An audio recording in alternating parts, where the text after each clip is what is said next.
வேஸ்ட்டாக தூக்கி போகிற பொருட்களை வச்சு மினியேச்சர் திங்ஸ் பார்பிக்காக செய்ய போகிறோம். எல்லாமே வந்து நம்ம வேஸ்ட்டு திங்ஸை வச்சு தான் வந்து செஞ்சுருக்கோம். ஒரு வீடியோ பாருங்கள், பிடிச்சா வந்து சப்ஸ்கிரைப் பண்ணி வச்சுக்கோங்க. அடுத்தடுத்து நம்ம மினியேச்சர் வீடியோஸ் நிறையவே போட போகிறோம். ஃபஸ்ட்டு இப்போ ஒரு மினியேச்சர் பிளேட் பண்ண போகிறோம். அதுக்கு வந்து பேஸ்ட்டோட மூடி ஒன்று எடுத்து வச்சுருக்கேன். அதோட மேல் பகுதியை மட்டும் இது மாதிரி கட் பண்ணி எடுத்துக்கிறேன். கீழே கொஞ்சம் ரஃப்பாக வந்து இருந்ததுனால சாண்ட் பேப்பரை வச்சு நல்லா வந்து தேய்ச்சி விட்டுக்கிறேன். அப்போ வந்து அது ஸ்மூத் ஆயிரும். இது மாதிரி ஒரு 3 பிளேட் வந்து செஞ்சு வச்சுக்கிறேன். அவ்வளோதான், நம்மளோட சிம்பிளான பிளேட் வந்து ரெடி ஆயிடுச்சு. குட்டியாக அழகாக வந்து இருக்கும். இதுக்கு நீங்கள் பெயிண்ட் கூட பண்ணிக்கலாம். நான் பெயிண்ட் எல்லாம் பண்ணலை. அவ்வளோதான், நம்மளோட சூப்பரான பிளேட் ரெடி. நெக்ஸ்ட் வந்து இப்போ வந்து கப்பு தான் வந்து பண்ண போகிறோம். குட்டி குட்டி கப்ஸ் வந்து பார்பிக்காக பண்ண போகிறோம். அதுக்கு ஃபெவிகம் ஃபெவிகாலில் இருக்கிற அந்த கேப்ஸ் எல்லாம் மட்டும் கழட்டி எடுத்துக்கிறேன். மூடியை மட்டும் கழட்டி எடுத்துக்கிறேன்.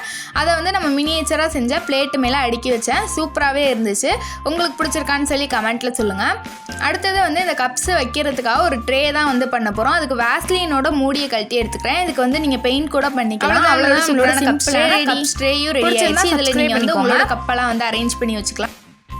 இப்போ வந்து ஒரு குட்டி பவுல் தான் வந்து பண்ண போகிறோம். அதுக்கு இது மாதிரி ஒரு குழியாக இருக்கிற மாதிரி ஒரு ஸ்பூன் எடுத்து வச்சுருக்கேன். அதோட மேல் அந்த கைப்பிடி இருக்குல்ல, அந்த பகுதியை மட்டும் சிசரை வச்சு கட் பண்ணிக்கிறேன். அவ்வளோதான், நம்மளோட சிம்பிளான பவுல் வந்து ரெடி ஆயிடுச்சு. எல்லாமே வந்து ஈஸியாகவே வந்து நம்ம சேனலில் வந்து செஞ்சிடலாம். குட்டியாக அழகாக வந்து பவுல் வந்து நம்ம செஞ்சதில்ல. நம்ம வந்து ஹோம்மேடாக செஞ்ச கிளேயை வச்சு செஞ்சால் அந்த கேரட்லாம் எடுத்து போட்டு வச்சுருந்தேன். க்யூட்டாக இருந்துச்சு. இது மாதிரி ஒரு சின்ன மூடி எடுத்து வச்சுருக்கேன். ஒரு சின்னதாக வந்து சமைக்கிற பாத்திரம் மாதிரி தான் இப்போ செய்ய போகிறோம். அதுக்கு ஐஸ் குச்சியில் வந்து 2 பீஸ் இது மாதிரி சின்னதாக கட் பண்ணி வச்சுருக்கேன். அந்த கைப்பிடிக்காக அதை வந்து 2 சைடும் ஒட்டி விட்டுக்கோங்க. அந்த மூடியில் ஃபெவிபாண்ட் ஃபெவிக்விக் அது மாதிரி ஸ்ட்ராங்கான க்ளூவை வச்சு ஒட்டிக்கோங்க. இப்போ மேலே மூடிக்காக வந்து இது மாதிரி ஒரு டிரான்ஸ்பரண்டான ஷீட் வந்து எடுத்து வச்சுருக்கேன். இது மாதிரி இருந்தால் எடுத்துக்கிட்டு அதை வந்து அதோட ஷேப்புக்கு வந்து கட் பண்ணிவிட்டு மேலே ஒரே ஒரு சின்ன பீடை வச்சு அவ்வளோதான் சமைக்கிற குட்டி பாத்திரம் ரெடி ஆயிடுச்சு. இப்போ வந்து ஒரு குட்டி பேன் மாதிரி வந்து செய்யலாம். அதுக்கு வந்து இது மாதிரி ஒரு மூடி எடுத்து வச்சுருக்கேன். இது வந்து அந்த அக்ரலிக் பெயிண்டோட மூடி. அதுக்கப்புறம் ஐஸ் குச்சியை இது மாதிரி நீளமாக வந்து கட் பண்ணி வச்சுக்கிறேன். கட் பண்ணி வச்சுட்டு ஃபெவிபாண்டை வச்சு அதையும் வந்து நான் சொன்ன மாதிரி இதுக்கு நீங்கள் வேறு கம் கூட யூஸ் பண்ணிக்கலாம். க்ளூ கன் இல்லை ஃபெவிக்விக் அது மாதிரி ஏதாச்சும் வேறு க்ளூ கூட யூஸ் பண்ணிக்கலாம் ஸ்ட்ராங்காக ஒட்டுறதுக்கு. அவ்வளோதான், நம்மளோட பேன் வந்து குட்டியாக ரெடி ஆகிடுச்சு. குட்டி பாட்டில் மாதிரி செய்ய போகிறோம். அதுக்கு வந்து இந்த கோடாலி தைலம் இருக்குல்ல, ஆக்ஸ் தைலம், அதோட பாட்டில் வந்து குட்டியாக இருந்ததை எடுத்து வச்சுருக்கேன். அதுக்கு மேலே இருக்க ஸ்டிக்கரை மட்டும் பிரித்து எடுத்துடுறேன். அவ்வளோதான், நம்மளோட சிம்பிளான பாட்டில் வந்து ரெடி ஆயிடுச்சு. இது ரொம்பவே குட்டியாக கியூட்டாக ஒரு லைக் மட்டும் கொடுத்துருங்க. அது ஒரு சின்ன மோட்டிவேஷனாக இருக்கும் அடுத்த வீடியோ மேக் பண்ணுறதுக்கு. இப்போ வந்து ஒரு பெரிய பாத்திரம் மாதிரி செய்ய போகிறோம் சமைக்கிறதுக்கு. முந்தைய நம்ம சின்ன பாத்திரம் செஞ்சோம் இல்லையா, அதே மாதிரியே தான் 2 ஐஸ் குச்சியை வந்து சைடில் வந்து கைப்பிடிக்காக ஒட்டிக்கிறேன். அதே மாதிரியே அதுக்கு ஒரு மூடியும் வந்து செஞ்சு எடுத்துக்கிறேன். நம்ம வீட்டிலலாம் சைஸ் வாரியாக பாத்திரம் இருக்குல்ல, அதுக்காக தான் வந்து நான் சமைக்கிற பாத்திரம் மட்டும் இது மாதிரி 2 சைஸில் வந்து செஞ்சு வச்சுருக்கேன். அதே மாதிரியே வந்து நம்ம முதல்ல செஞ்ச மாதிரியே மூடி வந்து கட் பண்ணி எடுத்துகிட்டு மேலே வந்து ஒரு பீடு ஒட்டி வச்சுருக்கேன். அவ்வளோதான், நம்மளோட சூப்பரான பாத்திரம் வந்து ரெடி ஆயிடுச்சு சமைக்கிறதுக்காக. இப்போ ஒரு சின்ன கப்பு மாதிரி செய்ய போகிறோம். அதுக்கு வந்து ஃபெவிகமோட பாட்டில் தான் வந்து எடுத்து வச்சுருக்கேன். அதுக்கு வந்து மேலே வாய்ப்பகுதியை தான் வந்து நம்ம யூஸ் பண்ண போகிறோம். உங்கள் கப்பு சைஸுக்கு தகுந்த மாதிரி மேலே கட் பண்ணி எடுத்துக்கோங்க. அப்புறம் அந்த வாய்ப்பகுதி இருக்குல்ல, அதுவும் நம்மளுக்கு தேவையில்லை. அதையும் வந்து கட் பண்ணி எடுத்துகிட்டு அந்த ஓட்டையை வந்து க்ளோஸ் பண்ணுறதுக்கு அதே டிரான்ஸ்பரண்ட் ஷீட்டில் வந்து இதை ஒட்டி வச்சுக்கிறேன். ஒட்டிட்டு அந்த ஃபெவிகமில் இருக்கிற ஒரு சின்ன பகுதியை வச்சு கைப்பிடி மாதிரி வந்து அதில் ஒட்டி விட்டுக்கிறேன்.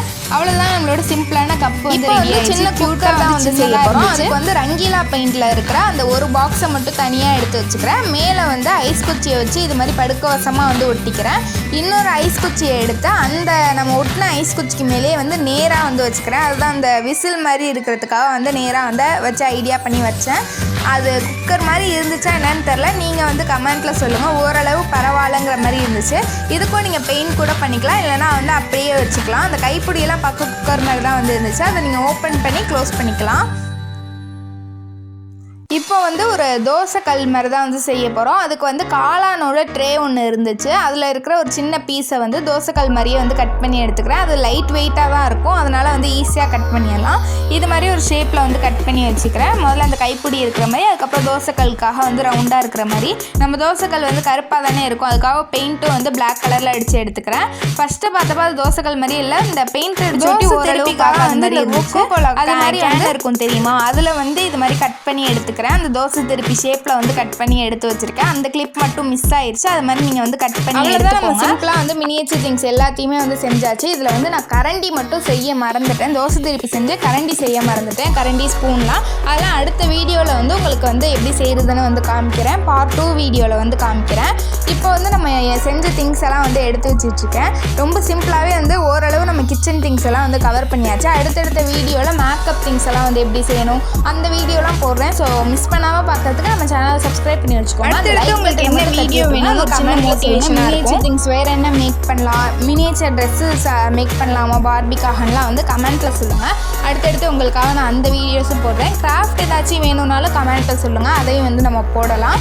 இந்த மினியேச்சர் திங்ஸ் எல்லாம் உங்களுக்கு பிடிச்சிருக்கா, எந்த திங்ஸ் வந்து உங்களுக்கு ரொம்ப பிடிச்சிருக்குன்னு சொல்லி கமெண்ட்டில் சொல்லுங்கள். ரொம்ப எஃபர்ட் எடுத்து இந்த வீடியோ பண்ணியிருக்கோம், அதுக்காக வந்து அந்த லைக் பட்டனையும் இது மாதிரி டிஃப்ரெண்ட்டான நிறைய வீடியோஸ் வந்து நம்ம சேனலில் வரும். குக்கிங் சம்மந்தமாக எது வேணாலும் வந்து கமெண்ட்டில் கேளுங்க, அந்த வீடியோஸ் வந்து நம்ம போட வந்து ட்ரை பண்ணுறோம். இந்த வீடியோ பிடிச்சா லைக் பண்ணுங்கள். இது மாதிரி வந்து இன்னும் நிறைய வீடியோஸ்க்கு நம்ம சேனலை சப்ஸ்கிரைப் பண்ணி வச்சுக்கோங்க. உங்கள் ஃப்ரெண்ட்ஸ் அண்ட் ஃபேமிலி கூட இந்த வீடியோ பிடிச்சா வந்து ஷேர் பண்ணுங்கள், அவங்களுக்கும் வந்து யூஸ்ஃபுல்லாக இருக்கும். தேங்க்ஸ் ஃபார் வாட்சிங்.